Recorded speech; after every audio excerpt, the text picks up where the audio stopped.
Hello everyone. तो लो जी आ गया खेसारी लाल यादव जी और सपना चौहान का एक बहुत ही बेहतरीन वीडियो सॉन्ग जो कि फुल वीडियो सॉन्ग में रिलीज हो चुका है।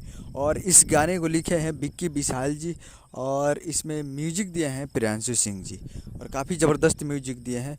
और इसे गाए हैं खेसारी लाल यादव जी, जो कि आपको स्क्रीन के ऊपर दिखाई दे रहा है। जिस सॉन्ग का टाइटल रखा गया है सनीचर के फर्नीचर, जिसका टाइटल है सनीचर के फर्नीचर। और ये फुल वीडियो सॉन्ग में रिलीज हो चुका है और काफ़ी ज़बरदस्त वीडियो सॉन्ग है। और वीडियो में है खेसारी लाल यादव जी और सपना चौहान जी, फिट में है सपना चौहान जी। तो फुल वीडियो सॉन्ग आ चुका है, तो काफ़ी ज़बरदस्त वीडियो सॉन्ग है। तो आज वीडियो सॉन्ग रिलीज इन 30/6/2023 को सुबह 6 बजे फुल वीडियो सॉन्ग को रिलीज कर दिया गया है। तो ज़बरदस्त वीडियो सॉन्ग है। तो आप लोग अभी तक नहीं देखे हैं तब लोग जाइए और जाकर wave music Bhojpuri YouTube channel पे फुल वीडियो सॉन्ग को रिलीज़ किया गया है। तो आप लोग जाइए और जाकर wave music Bhojpuri YouTube channel पर देखिए और प्यार दीजिए।